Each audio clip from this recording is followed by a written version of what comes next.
If there's one thing that people get excited about when a new Mario Kart is on the horizon, it's the speculation of which tracks will be brought back from previous entries to see the light of day again on Nintendo's newest systems, with the practice having been tradition since Mario Kart DS introduced the Retro Grand Prix, leading to constant discussions of which tracks should be brought back, as well as whether or not the changes made in the courses that did return were improvements or downgrades, which only heightened following the vast amount of courses that were brought back with Mario Kart 8 Deluxe's Booster Course Pass. This ended up leading me to the question, given how many tracks have returned, some having done so multiple times, what are the tracks that, for whatever reason, have never returned? Either as part of the Retro Cups in the games from DS onwards, the DLC packs for both versions of Mario Kart 8, or the various tours from the mobile game,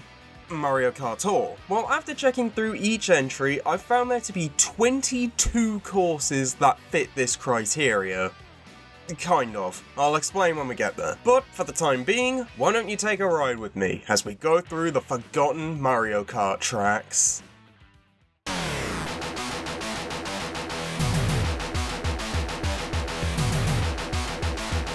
Now, this is where I need to address that kind of in the intro, as technically speaking, there are no lost courses from Super Mario Kart, as every single track in the game was brought back in Mario Kart Super Circuit, a whole 4 years before Retro Cups were officially introduced. No, because it would be lame to just completely skip over the first entry, we'll touch on the tracks that haven't returned since Super Circuit. The first of these being the very first iteration of the Bowser Castle track, with the fittingly named Bowser Castle 1. Now, if I had to guess the reason as to why this course never returned, it's probably because it's just incredibly basic, even by the fairly low standards of Super Mario Kart's track design. The course effectively just being an upside down U, with the only somewhat interesting things about it being some jumps at around the halfway point, along with some pockets on the side of the track after the first turn, which don't seem to serve any purpose and confuse me as to why they exist. The only real hazards on the track are some thwomps dotted around the place, but they aren't a unique obstacle since they appear on all of the Bowser Castle courses, in addition to the super thwomps on Rainbow Road. Overall, Bowser Castle 1 is probably the most simple you could get with a Bowser Castle track, and given how creative they could get with these types of courses later on, it's no surprise this wasn't brought back.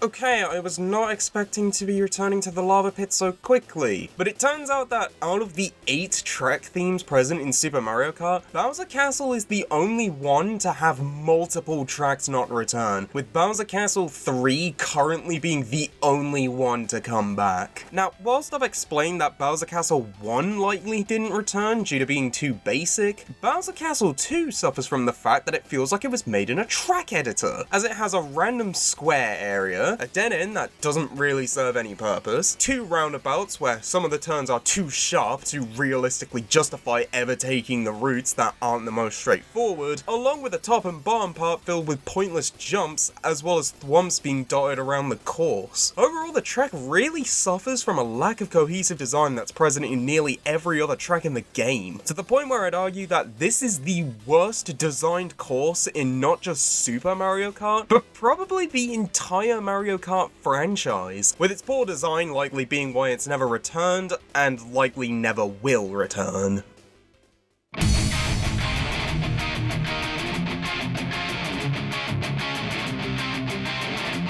Moving on from the Bowser Castles, we have the first iteration of Koopa Beach, which if you thought Bowser Castle 1 was basic, Koopa Beach 1 is even worse as the track is literally just a circle. The only real hazards are some bouncing Cheep Cheeps, the largest island having a patch of grass in the middle, and if you go too far out or too close to the center, you can fall into deep water. On top of this simplistic track design, Koopa Beach 1 also suffers from the problem of having a similar name and theme to a more popular track, in this case case Koopa Trooper Beach from Mario Kart 64, which has much more interesting track design with stuff like the various jump ramps, the shortcut tunnel, and the giant Koopa-shaped rock. Along with that, I'm pretty sure the only reason the follow-up, Koopa Beach 2, ended up returning was due to the slightly more interesting layout, along with the retro track selection for Mario Kart DS, the game Koopa Beach 2 first returned in, requiring 4 Super Nintendo tracks, back when the series wasn't comfortable bringing back Rainbow Road courses. So overall, Koopa Beach 1 suffers from having a far too basic design in comparison to its sequel course, jeopardizing its chances to appear in the one entry that would have welcomed it with open arms, and struggling to stand out when compared to a more popular track with a similar name.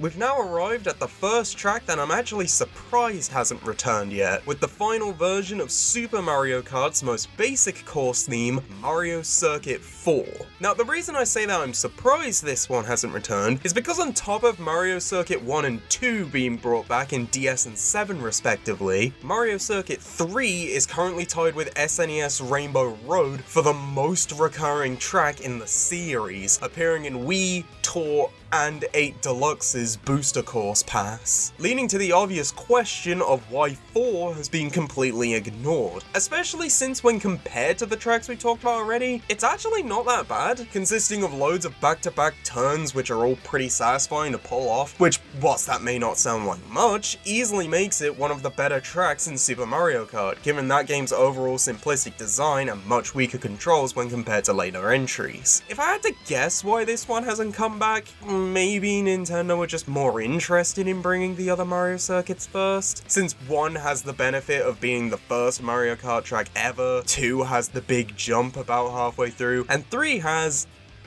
this shortcut. Alright, I'll be honest, I have no idea why Nintendo likes Mario Circuit 3 so much, but it still shows that there's something it has which leaves Mario Circuit 4 as the least popular one over there. So I guess we can only wait for when this pretty good course can finally make a comeback.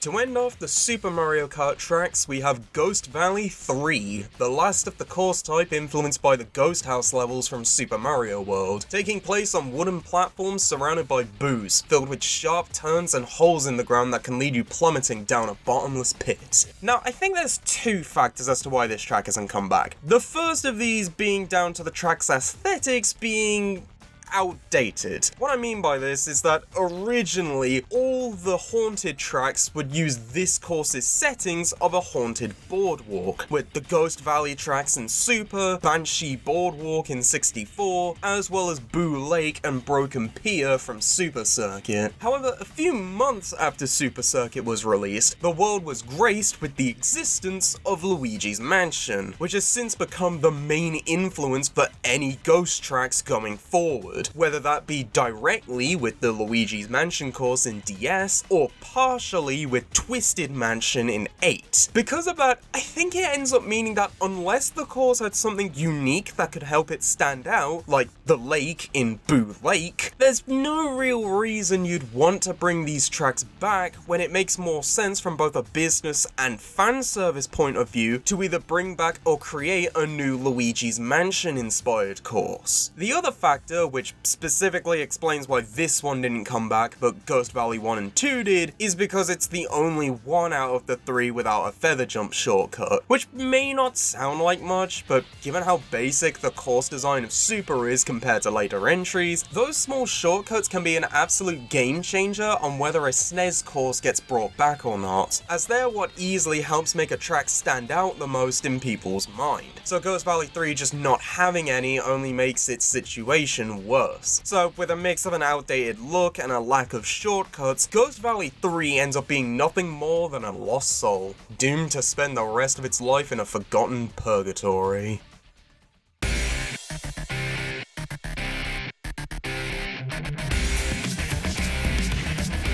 Moving on from the SNES to the N64, we have what is currently the only Mario Kart 64 track to have never returned, with Wario Stadium, a large dirt track consisting of loads of 90 and 180 degree turns, bumps in the road you can jump off of, and a large jump over the track towards the end. Now, if the track both looks and sounds familiar, that's because a very similar concept was done with both Double Dash's Waluigi Stadium and DS's Wario Stadium. Yeah, I think we've immediately found the problem with this track. That being, it's so generic that it genuinely feels like Nintendo forgot the N64 track even exists, as on top of making another course with the exact same name and theme later on, something they usually only do for series recurring courses like Bowser Castle and Rainbow Road, N64 Wario Stadium barely feels like it takes place in the Mario universe. What I mean by that is both Waluigi and DS Wario Stadium have elements from the Mario games appear within the track, stuff like the spinning fire bars and giant 2D piranha plants, with the two also featuring some over-the-top set pieces you'd expect in a kart racer. Meanwhile, N64 Wario Stadium is just a generic dirt track stadium with nothing all too crazy about its layout, but the only thing present telling you it's from the Mario universe being Wario's face plastered on the walls. Remove them and this could easily pass as an Excitebike 64 track. Whilst it does suck that Wario Stadium is the only N64's course to never come back, I can't really pretend to be shocked by it, given the track's overall bland design with a theme that was just done much better in both Double Dash and DS.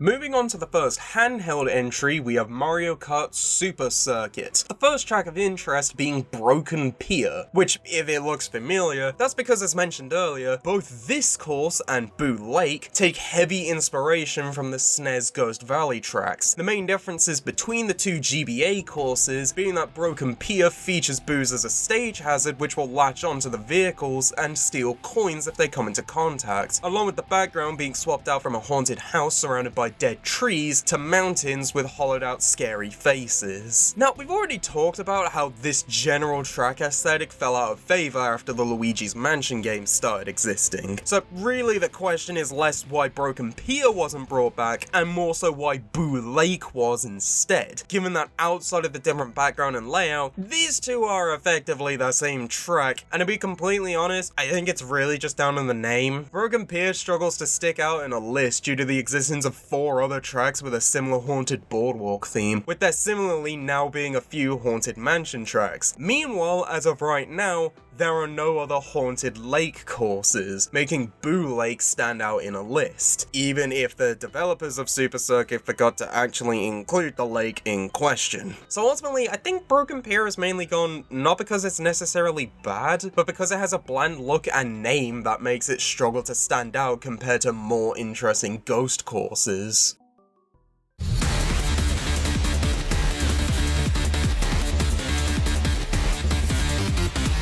For our only other GBA track, we have a series staple with Super Circuit's rendition of Rainbow Road, the traditional final course which is substantially harder than every other track in the game, taking place high in the sky on a floating multicolored road full of sharp turns, with next to no barriers to save you from falling off. Now, because Rainbow Road has been a popular track theme to bring back ever since 7, this will be more of a focus on why other Rainbow Roads have been chosen over it. The first reason being that, generally speaking, due to Super Circuit's fairly simplistic track aesthetics, a lot of other Rainbow Roads just tend to be more memorable from looks alone, whether that be the character-shaped fireworks from 64, the small galaxy homages in Wii, or driving across planets in 7. Meanwhile, all Super Circuit has going for it, in terms of unique looks, is Paper Mario's rendition of Bowser's Castle appearing in the background. Otherwise, it's more or less exactly what you'd expect when you think Rainbow Road. Another reason could be that, even by the usual standard of a Rainbow Road's difficulty, Super Circuit's rendition often proves to be exceptionally hard for newer players, mainly due to a lot of the track being surrounded by jump ramps, which, whilst it does allow for some good shortcut opportunities and rewards more masterful players, it also means it has a much sharper learning curve compared to the average Mario Kart course due to how easy it is to hit the jump ramps by accident, making fall-offs arguably more common than if they just had nothing on the sides. Potentially due to this and its aforementioned lack of a unique look, this is often regarded as being one of the weaker Rainbow Roads in the series, with the general lack of support to see it return being the final nail in the coffin as to why we've never seen this rainbow in the sky again, though it's far from the last to become nothing more than an illusion.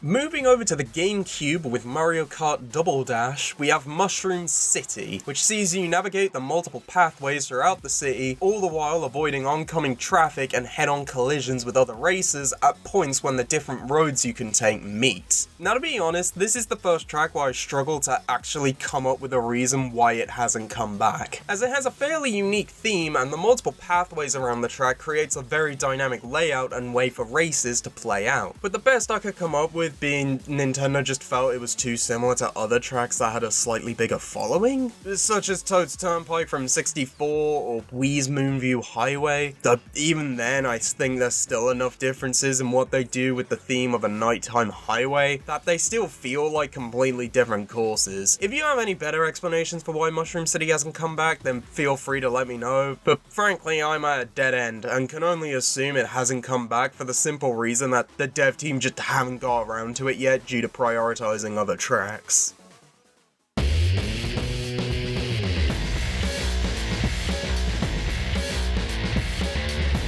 Next up, we've got probably one of the more divisive tracks in the series with Wario Colosseum, a course which is functionally the exact opposite of Baby Park, where instead of being an incredibly short track which goes on for 7 laps, it's a long track that only lasts 2 laps, consisting of big jumps, vertical spirals, and big turns, all set in a caged dome within a stone coliseum. Now, when complaining about this track, there's usually 2 things that come up. Those being a distaste for the theming, as a lot of the track is just iron grates surrounded by more iron grates, with the actual Colosseum being more of an afterthought, and the other is, unsurprisingly, the track's length, as similarly longer courses like 64's version of Rainbow Road have always seen a split reaction, at least prior to the introduction of section tracks in 7, where instead of completing 3 laps, the course is split into 3 sections, which helps alleviate the tedium by only having you go around the track once. Now personally, I think if the course is left as is, I don't see much chance of it coming back, especially when Double Dash has a far more popular arena themed track with the previously mentioned Waluigi Stadium. But maybe if they found a way to either extend the track and make it sectioned, or switch up the route during the second lap in a sort of similar manner to 8 Deluxe's renditions of courses like Peach's Gardens and Calamari Desert, it could help make it more digestible whilst maintaining the long track length that's core to its identity. Otherwise, I'm doubtful we'll see another battle take place at this Colosseum.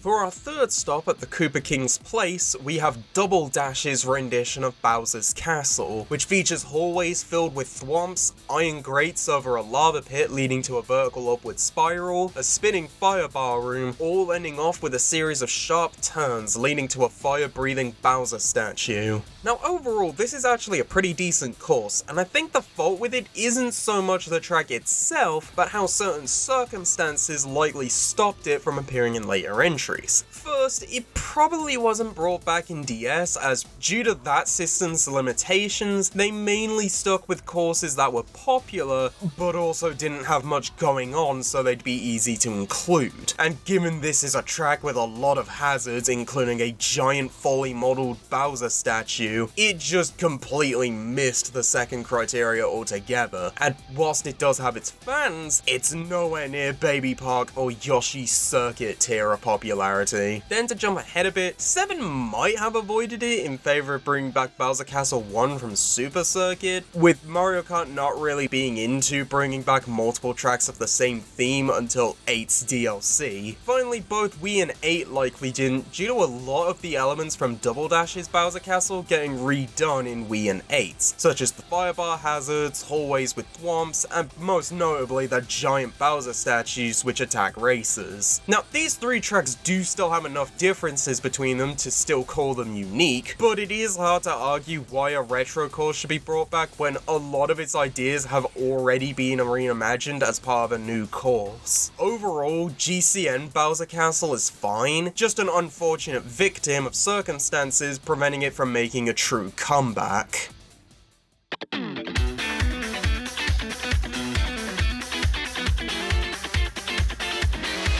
For the last Double Dash course, we have this game's iteration of Rainbow Road, which is set in the skies above the previously discussed Mushroom City, with the main things that set this version apart from the others being the large vertical jump upwards, the 2 sets of spirals you drive through, and giant rainbow-coloured versions of the game's items floating throughout the track. To be honest, this is a course that doesn't really have anything particularly wrong with it, where I get the feeling it just hasn't come back due to other Rainbow Roads getting priority, as ones like Wii and 7's versions just do more with the concept, and at the time of 7 and 8's releases, Double Dash wasn't quite old enough for it to be considered a classic throwback like Super or 64's renditions of the tracks were. But given they've now brought back all the standout Rainbow Roads, along with this game now being over 2 decades old, I think it stands a fairly good chance of coming back whenever the next Mario Kart game comes out.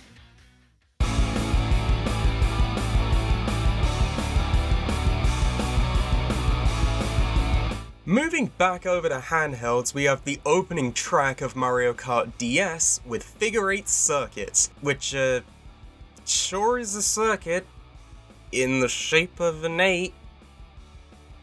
Yeah, if Wario Stadium was generic enough to be put in Excitebike with no one noticing, Figure 8 Circuit could be put into literally any racing game in existence, as outside of the Mario-themed ads which appear on loads of the tracks throughout the game, the only thing tying this place to the Mario universe are some pipes and Mario 3-style platforms, which only even show up during the second turn. Remove them and this could pass as a tutorial track from something like Gran Turismo. Honestly, there's not really much to say about this track, as everything is told to you in the title. There is literally nothing to it other than just being a generic circuit shaped like an 8. So why don't we just move on to something that actually has substance?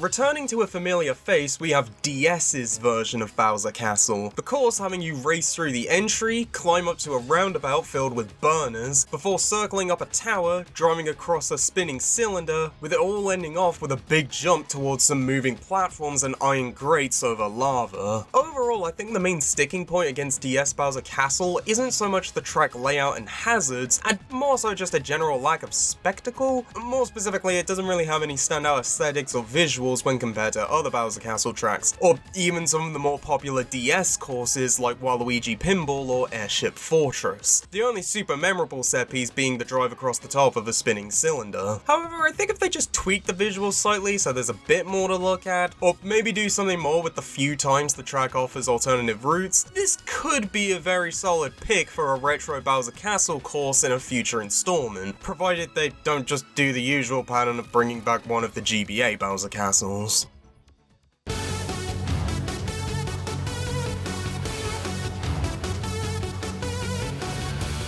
the last DS track, we fittingly have our last discussion of a series staple with DS's version of Rainbow Road. This time featuring a vertical climb around a rainbow pipe, large turns around giant stars, and both a full loop and horizontal helix. Now, I think this is another track that had a very specific set of circumstances as to why it didn't come back. Namely that Wii wasn't interested in bringing back any version of Rainbow Road. Seven decided that if they were going to start doing that, it made sense that the first one to do would be the first Rainbow Road. And then 8 is arguably when a lot of hype around the track started to disappear. Namely that the standout feature of DS Rainbow Road is the fact there were certain sections when the car went upside down. But because the main gimmick of 8 was anti-gravity, with there now being loads of tracks with a similar mechanic, it unintentionally made DS Rainbow Road less special outside of the specific context of the game it was made for, and in turn gave it less of a fighting chance to return when compared to the fan favourite versions which have come back. Though now that most of those fan favourite renditions have had their time in the sun, along with the possibility of adding more anti-gravity sections, or maybe making the entire track anti-gravity like the F-Zero courses, maybe DS Rainbow Road could see the right storm to return to the skies again.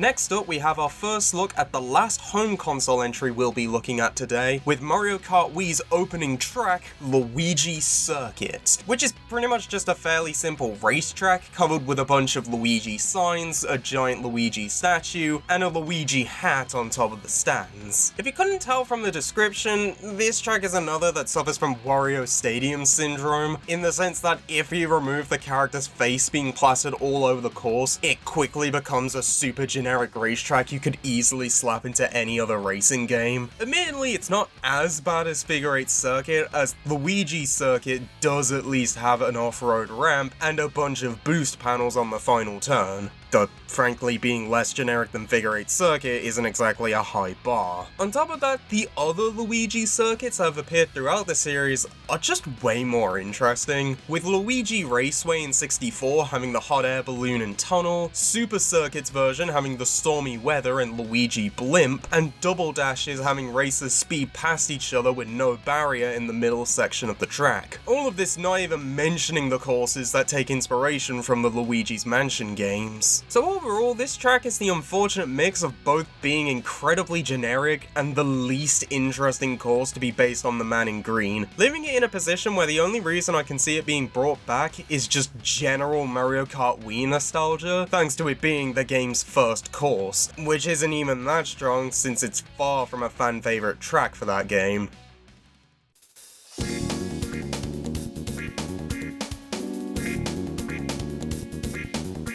If there was one fan favourite track that people were surprised didn't return in the Booster Course Pass, it was Toad's Factory, which sees you race through the factory where the item boxes used throughout the series are made, going past the presses that convert regular brick blocks into them, weaving between item boxes and crates being carried on conveyor belts, and after a long turn with more belts, you jump out from the back at the factory before ending off with a final dash across a mud pit surrounded by heavy machinery. Given the very unique theming and the general popularity the track has amongst Mario Kart fans, this is another course that seems to be more a victim of circumstances, namely in the sense that whilst it is a popular track within the wide span of the entire Mario Kart series, Mario Kart Wii is effectively an entire game of popular tracks. So whilst bringing back Toad's Factory seems like a good idea on paper, that means you would potentially be passing over on tracks like Mushroom Gorge, Maple Treeway, Moonview Highway,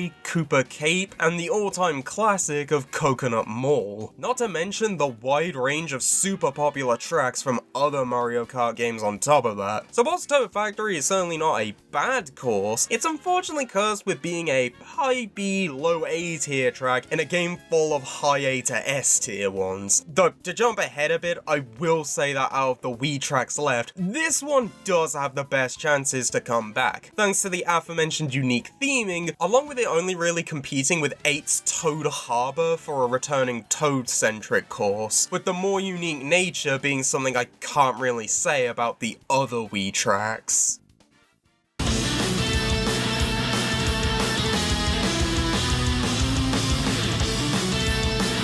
Standing as the only iteration of the track to not return other than the previously discussed SNES Mario Circuit 4, Wii's version of Mario Circuit is set in a small town located just in front of Peach's castle, with the course effectively being a figure-8 track where after driving past the houses on the first turn, there's a field with a chain shot which will try to bite racers on the bend, all ending with a giant U-turn past some trees. Now, Mario Circuit tracks are sometimes ridiculed for being a bit bland when compared to other courses, mainly due to how a lot of them can feel pretty samey, usually featuring Peach's castle in some way, along with a decent amount of them incorporating a warp pipe tunnel, as well as having Goombas and Piranha plants as hazards. Now, what makes Wii's version of the track particularly bad in this case is that on top of only using the least interesting trends, with Peach's castle and Goombas, it doesn't really do anything creative with them, at least when compared to other Mario circuits, such as Double Dash placing the Goombas in a bumpy road to make it slightly harder to dodge them, or 7 making the castle part of the race course instead of a background element. Add on the fairly bland track layout, and this ends up being one of the more generic Mario circuits, which, as mentioned, is a course theme that is already ridiculed for being bland, ultimately leaving us with a very generic track which, outside of potential Wii nostalgia, or to just finish up all the Mario circuits, I don't see coming back anytime soon.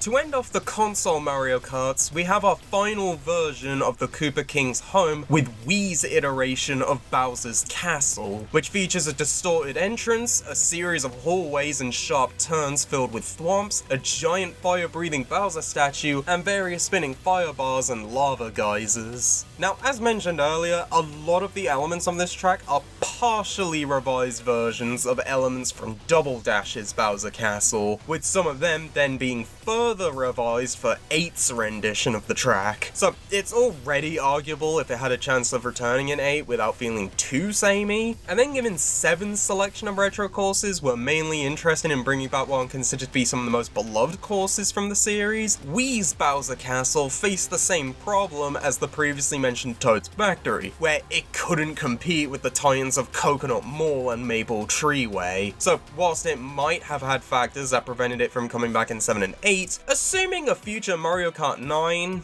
or 10 if you consider Tour to be 9, has a Bowser Castle which doesn't use the same elements for the 4th time, I think Wii's version of the track probably has the best shot at returning. Though, admittedly, there's some bias in the statement, given I just personally like Wii's version the most. Who knows, maybe they'll attempt the impossible and make a version of SNES Bowser Castle 2 that's actually fun. Either way, I look forward to what they do with the classic penultimate course for years to come.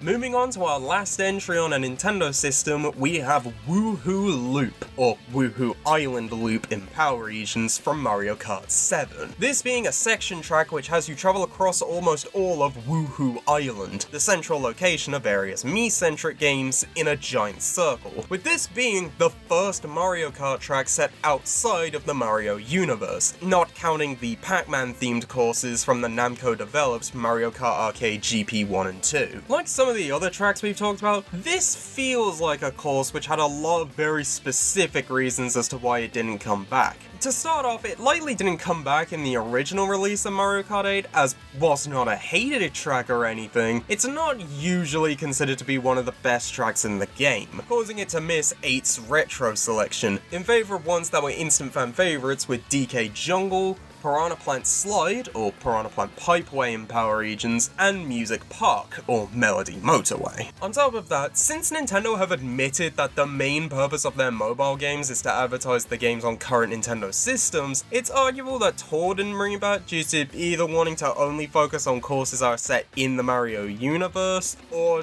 the general Wii series just not being a supported franchise at the time of Tour's release. With the only new entry to come out during the time frame Tour was getting new content being Nintendo Switch Sports, which isn't set on Wuhu Island and instead takes place in a new area called Spocko Square, meaning it wouldn't really make sense to use a Wuhu Island track to advertise a game it's not in. And to top everything off, since the track selection for the Booster Course Pass was entirely based around bringing stuff over from Tour, it meant Wuhu Loop was never going to be added from the get-go. So altogether, Wuhu Loop likely didn't come back due to not being popular enough to be in 8's base roster, and the Wii series' lack of support stopping it from appearing in Tour and, by extension, the Booster Course Pass.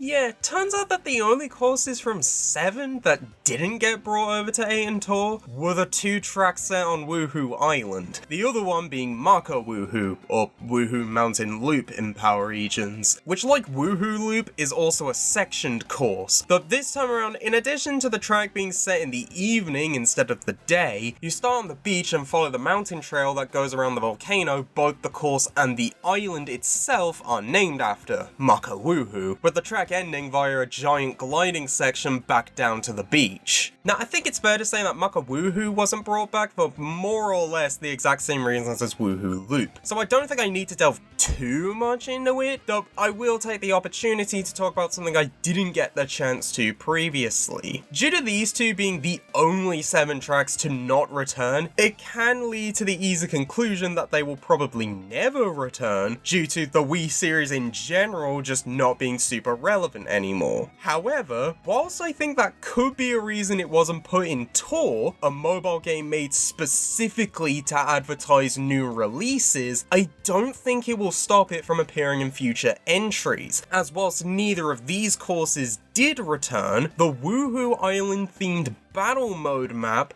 Wuhu Town, was brought back for 8 Deluxe's revised battle mode. So, if Nintendo are willing to bring back the battle mode map, I'm more than confident in saying that one day we'll eventually see at least one of the Wuhu Island tracks come back, though which one they'll go with I'm not certain.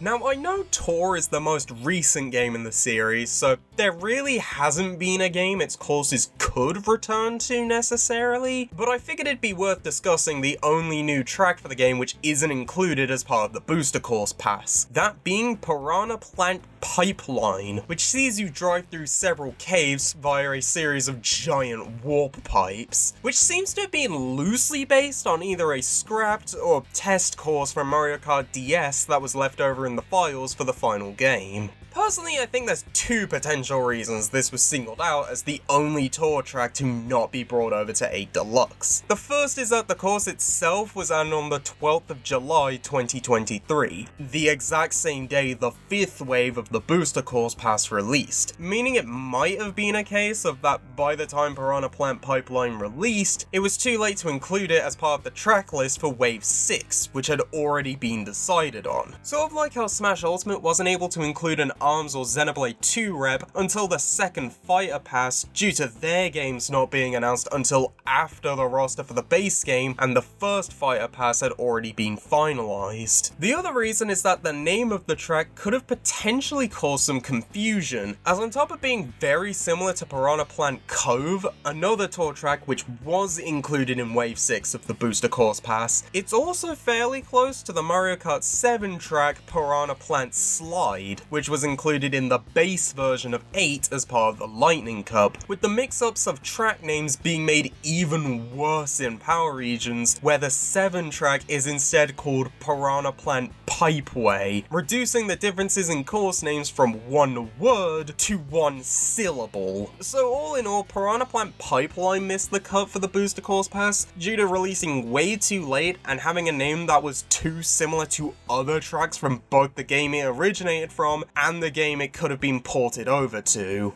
Assuming Tour tracks can still return in later Mario Karts, I could see this one returning given how unique the theming is. And with that, we've covered every course in the Mario Kart series that has been lost to time. I'm interested to know which of these tracks if any, people would want to see return in Mario Kart 9 or 10. So feel free to comment your thoughts on any of these courses. Personally, I want to see either DS's Rainbow Road or one of the Wuhu Island tracks come back. Before this video ends, however, in order to cover my bases, I'll present a quick highlight reel of the tracks that only returned in tour for the people interested in that. And otherwise, thanks for watching.